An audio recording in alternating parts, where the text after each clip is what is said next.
आप यहाँ आए, आपने हमारी बात सुनी, अब आपके मन में कोई प्रश्न है तो कर सकते हैं। जेपी साहब कुछ बोलने के लिए। हम आपको आपकी बात नहीं दीजिए, ना दीजिए, बिल्कुल दीजिए।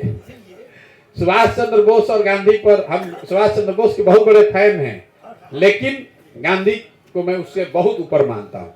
हिटलर से कभी भी प्रभावित नहीं थे, हिटलर से उन्होंने सहायता की, लेकिन हिटलर से मिलने के लिए, अब देखिए चूंकि इन्होंने परिचर्चा शुरू की है, अगर आप उसको एकदम देखिएगा, सुभाष चंद्र बोस जब वहां साल भर, देखिए गांधी और, पहली बात तो गांधी और बोस का कोई कंपैरिजन है नहीं। जब वो करीब करीब साल भर जर्मनी में रहे तो उन्होंने कई बार प्रयास किया कि हम हिटलर से मिलें। सच्चाई यह है कि हिटलर ने उनको मिलने का टाइम ही नहीं दिया। वो पूरे टाइम हिटलर के चीफ ऑफ स्टाफ से मिले, वहां पर जो उनके आर्मी के हेड थे उनसे मिले। हिटलर कभी सुभाष चंद्र बोस से नहीं मिला है। हम, हमारे देश के गौरव हैं, सुभाष चंद्र बोस को मैं नीचे करके नहीं दिखा रहा हूं, लेकिन उस समय हिटलर ने मिलने का समय बोस को नहीं दिया। बोस उसके मतलब उसके चीफ ऑफ स्टाफ से मिलते थे। तो महात्मा का उपाधि किसने दिया? तो किसी ने दिया। हाँ, और मैं, बोस की बहुत बड़ी लेगेसी है, मतलब he was brilliant, par excellence, वो सब ठीक है, लेकिन फिर भी गांधी गांधी है। एक मैं आपको सबको एक चित्र बताना चाहता हूं। देखिए अभी G20 का एक बैठक हुआ है, मोदी जी बहुत सब पिक्चर रिलीज किए, लेकिन एक जो नियति कराती है ना, जो सबसे पावरफुल पिक्चर रिलीज हुआ, वो गांधी के राजघाट पर 20 राष्ट्राध्यक्ष झुके हुए। देश में, पूरे दुनिया में कोई ऐसी जगह नहीं है जहां 20 राष्ट्रों के प्रेसिडेंट, प्राइम मिनिस्टर एक साथ सर झुकाए। ये गांधी की ताकत है और वो बहुत बड़ी बात है। तो गांधी को मानते थे, बिल्कुल मानते थे। वो महात्मा की उपाधि किसने दी? देखिए सुभाष बाबू, और वही पैरेलल लाइफ में आप जाकर पढ़िए, सुभाष बाबू गांधी को उतना ही मानते थे जितना नेहरू मानते थे, लेकिन सुभाष चंद्र बोस ने कई बार ये उनके मन में ये था कि अगर गांधी हमारे बात को नहीं मान रहे हैं तो मैं और नेहरू, तुम दोनों साथ, हम दोनों साथ हो जाएं तो हम लोग जल्दी से देश को आजाद करा सकते हैं। उसके बाद हम लोग जाकर बापू के चरण में इसको अर्पित कर देंगे। और नेहरू बस इतनी ही विशेषता थी कि उन्होंने कहा, सुभाष मैं सब तुम्हारी बात से सहमत हूं, लेकिन अगर बापू मानेंगे नहीं तो हम उनके विरोध में नहीं जाएंगे, हम चलेंगे तुम्हारे साथ, हम दोनों अपनी ओर से बात भी रखेंगे। अगर बापू मान गए तो मैं तुम्हारे साथ हूं, लेकिन नहीं माने तो हम भैया छोड़कर नहीं जाएंगे। अल्टीमेटली उनको हम डिफाई नहीं करेंगे।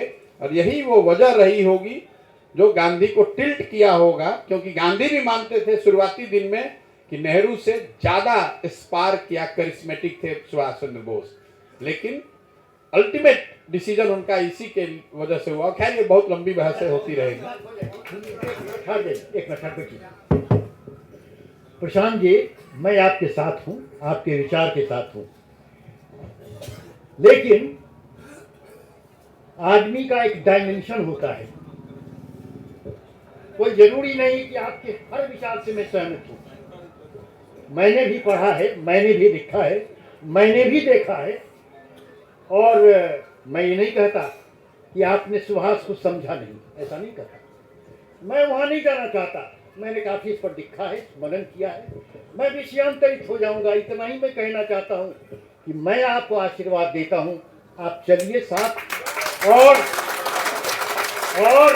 करिए, और हम भी साथ रहेंगे। हमारा विचार हो सकता है कि 2-4 साल रहे हम साथ। इसलिए आपने कहा है आपका विचार साथ में रहना चाहिए। और देखिए हमारे लिए तो गांधी और सुभाष दोनों पूज्य हैं।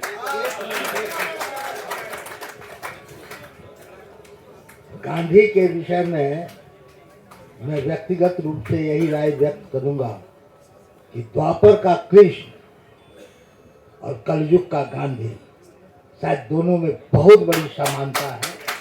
यही शब्दों के साथ में इस पर तो कुछ और अधिक बोलना चाहता था, समय इजाजत नहीं दे रहा है। इतना ही कहूँगा कि द्वापर के कृष्ण को एक पलड़े पर रखिए और कलयुग के गांधी को एक पलड़े पर रखिए, तो दोनों पलड़ा समान रूप से आपको नजर आएगा। महर्षि रमन ने, जो गांधी के गाइड थे, महर्षि रमन ने अपनी किताब में गांधी के बारे में कुछ इस तरह की बात कही है। लेकिन हम, भगवान तो भगवान है, गांधी भगवान नहीं थे, लेकिन उस समकक्ष आपने ठीक उदाहरण दिया कि थोड़ा साम दाम दंड उन्होंने इस्तेमाल किया, लेकिन जो किया वो बहुत बड़ी बात देश के लिए करी। और इस धरती पर उतना, कम से कम हम लोग बेवकूफ होंगे कि गांधी जैसे बड़े आइडियल को छोड़कर कुछ दूसरा पकड़ लें, वो देश का दुर्भाग्य होगा। इसका मतलब ये नहीं कि वो एकदम सही थे, गांधी के कई बात से हम और आप यकीन नहीं रख सकते हैं, लेकिन कोई परफेक्ट तो खाली ऊपर वाला भगवान ही है। लेकिन मानव के तौर पर जो लोग ऑप्शन अवेलेबल हैं, उसमें मुझे लगता है कि गांधी से बड़ा कोई विचारक, प्रचारक, नेता, समाजविद इस देश ने देखा नहीं। और इतने बड़े आइकन को छोड़कर हम दूसरा क्यों पकड़े? यही कारण है कि गांधीयन फिलॉसफी को आज ग्लोबल रिकॉग्निशन मिला है और यूएनओ ने भी 2 अक्टूबर को विश्व शांति दिवस मनाया। गांधी की प्रासंगिकता, उनके फिलॉसफी की प्रासंगिकता आज भी है और कंपेयर कंट्रास्ट नहीं होना। दोनों महापुरुष हैं। सुभाष चंद्र बोस की अपनी आइडियोलॉजी थी और गांधीयन फिलॉसफी एक अलग था, जो हमारे ट्रेडिशन में, या नॉन वायलेंस और पीस केवल गांधी का फिलॉसफी नहीं है, यह हमारे ट्रेडिशन में। भगवान बुद्ध का भी बुद्ध ने भी शुरू किया था, लेकिन उनकी प्रासंगिकता आज भी बनी हुई है। गांधी फिलॉसफी जब स्थापना हो रही थी, बीएचयू की जब स्थापना हो रही थी, उस वक्त के गांधी का जो आप भाषण सुनिएगा, सबों ने कहा कि गांधी बैठ जाइए, सबों ने कहा। उसकी बात अगर सुनिए, एक किताब बैंड है गांधी पर, कभी होगा तो मैं उसकी कॉपी आपको भिजवाऊंगा, समझ गए ना। मैं उस पर नहीं जाना चाहता हूं, मैं आपके साथ हूं। हमारा विचार दूसरा है, क्योंकि मैंने काफी मनन किया है, मैंने देखा भी है। और इतना ही मैं कहता हूं कि आप चलिए, चल रहे हैं, हम लोग भी आपके साथ हैं, लेकिन हमारा विचार अलग है, आपका विचार अलग है। लेकिन विचार को ऐसा देखिए, वही आदमी सही होता है जो अपने सेंटेंस में फुल स्टॉप नहीं देता। हम भी सीख रहे हैं इस उम्र में, आप भी सीख रहे हैं, तो इसलिए हम आपके साथ हैं, बस इतना ही।